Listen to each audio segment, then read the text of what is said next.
Alright, so before we start, I just wanted to let everyone know that I've compiled all of what I feel are the best videos on YouTube on how to play waves, and I've made them a playlist. So now, if you want to learn waves note for note, you can do that. That playlist will be linked in the description to this video down below, as well as in the descriptions to my previous two videos where I show how to play the alternate picking break from waves. And now with that out of the way, let's get to the video. So today I'm going to talk about classical techniques, specifically for the guitar because that's my main instrument, but the things I'm going to talk about are going to be applicable to most stringed instruments. So if you play cello or bass, similar rules will apply, and you can take what I'm going to talk about in this video and apply it to those instruments. So all classical technique really is a series of guidelines that, if properly followed, help keep you from hurting yourself when playing or practicing, because if you play with poor technique, you can risk getting tendinitis and repetitive stress injury in your hands that, if left untreated, first of all, take a really long time to heal, and like I was about to say before, if not treated, can lead to permanent injury and can keep you from playing an instrument ever again. So I highly recommend watching this video to the end because I'm going to talk about a lot of different things and all of them are really important. So stay to the end. Let's get started. So I know that I should probably have a nylon string acoustic guitar because that's what classical guitarists use when we're talking about classical technique. But the problem is my classical guitar kind of exploded about a year ago. So I'm just going to use an electric guitar. But again, this is applicable to most stringed instruments, so I'm not too worried about it. And the very first thing you want to do for a guitar is make sure that the headstock is about the same level as your head. And I'll back up just a little bit so it's easier to see. And that is supposed to ensure that the guitar is at the correct angle, and this is going to make things more ergonomic and a little bit easier to play. That's step one.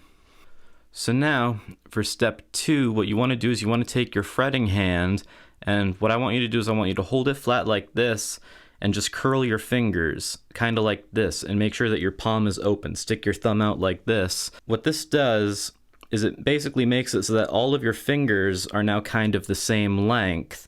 So it doesn't matter if we're playing the highest string or the lowest string of a 7-string guitar, which I have here.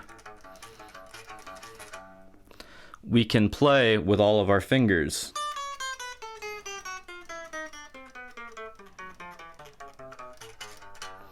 And I'm not plugged in because it's really not that important for what I want to talk about in this video. But basically, if you maintain curved fingers when you play, especially the pinky, that's usually the toughest one, it makes playing all over the fretboard easier. So the next thing I want to talk about is what to do with your thumb on your fretting hand. Now, what my classical teacher taught me was that you should put your thumb really on the bottom of the guitar, and it shouldn't really ever move from the bottom of the guitar. Now, if you're playing classical guitar, like real classical guitar, that's probably the best thing to do. But what I've found in my experience is that I use more of a floating thumb technique where my thumb stays near the middle of the neck, but sometimes it moves to the top, sometimes it moves to the bottom, and it depends on what I'm trying to play. So make of that what you will. Like I said, if you're playing real classical guitar, it's probably best to put your thumb close to the bottom of the neck like my teacher did. But for other things, you're probably fine with a floating technique. I've been doing this for a long enough time that I think I would have hurt myself if this was a really bad thing to do. Basically, what you want to do is you want to make sure that the palm of your hand stays open. So if your thumb is straight up like this, that kind of closes your hand, and that can create stress and that could injure you, but as long as your palm is open, you should be okay.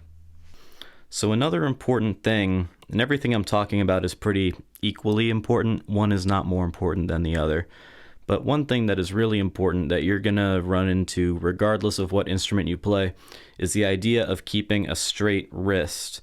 So to demonstrate what that looks like on the guitar, it looks like what I'm doing right now, but something like this, get it more in the frame, is bad. And going the other way, if you wrap your thumb up over the neck like some people do, now your wrist is bent backwards like this. Now it's okay to do that occasionally for a few different chord shapes, like something like this. Little Hendrix style bar chord thing. But if you're not doing that, if you're soloing or playing some power chords or something, again, if you're playing on the low strings, it's tough to keep the perfect wrist position, but the ideal wrist position looks like this, and that's pretty easy to maintain for most things. So something that's hard to show on camera that a lot of people don't think about when they pick up a guitar is that you don't want to grab the neck like a baseball bat. You don't actually support the weight of the instrument with your fretting hand. If you're using proper technique, then basically this part of your hand, kind of like the inside of where your knuckles would be, should never really be touching the guitar. And in preparation for this video, I was trying to think of a good way to test that, because if you're using proper curvature of the fingers and proper thumb placement, then it's kind of hard to play with this part touching the guitar. Like, that just feels uncomfortable. And I realized that at least for my hands, you could take some clean socks out of your sock drawer, hold them in your hand, and then try playing a chord. And if there's enough space to hold the sock while also playing a chord, then odds are you probably have good technique, because if this part of your hand is in contact with the neck, I think it goes without saying that there's not going to be enough space between your hand and the guitar for you to hold anything in your hand while also playing. So you're probably thinking at this point, a lot of this stuff seems kind of silly, like, if I don't curve my fingers, am I really going to get hurt? The short answer is yes, but sometimes it's hard to tell, and you don't always know until it's too late, which is part of why it's important to just practice like this from the start. But what if I told you that there was a single chord shape that would make it really easy to practice all of this? And if you just practice this chord shape for, I don't know, 10 minutes a day, and you made sure to do it every time you picked up a guitar, you would actually probably get this really fast. And that is the shape I'm making now, this major seventh shape. And all that is it's just one finger per fret, so it's a 4-note chord, so we need 4 fingers, and they're each going to be on their own fret. But they're all also going to be on their same string, not the same string, all on their own string. Like this. So our index finger is going to go here, our middle finger is going to go here, our ring finger is going to go here, our pinky is going to go here, and when we play them all at the same time, we get a root position closed major 7th chord. And the reason why this chord is great for practicing the things I'm talking about in this video is because it requires you to reach with your pinky farther than your other fingers, but also maintain a curved pinky so that you don't mute any of the other notes. If you play with a flat pinky like this, now it's much harder to play the notes. Most of them end up muted. Where if you play with a curved pinky, you can hear all of the notes really clearly. And the curved pinky is really one of the most important parts of this. It's not hard to play with these 3 fingers nicely curved, but the pinky is challenging because it's shorter. And so if you practice this major 7th chord, it helps you do what I'm talking about naturally. And if you don't like the way the major 7th chord sounds, I like to do it on the next 4 strings, which makes a nice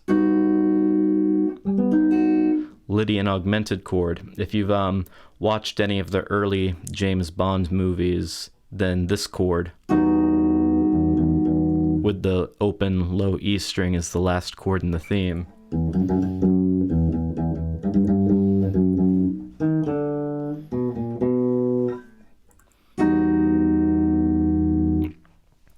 And the very last thing I want to say that I should have said when I was talking about the thumb is that you don't really want to apply pressure with your thumb. You should be able to take your thumb off the neck kind of like this.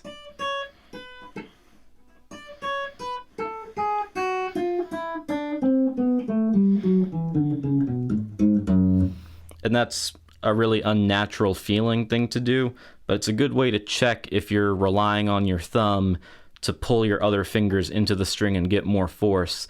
Because if you're applying force with your thumb, that's going to lead to tension, and even if you do everything else I talked about right, that tension can still lead to injury. So don't apply more pressure with the thumb than you need to. Alright, so I've got the whole guitar in frame here because this last part is for if you plan on playing standing up, in which case you'll need a strap.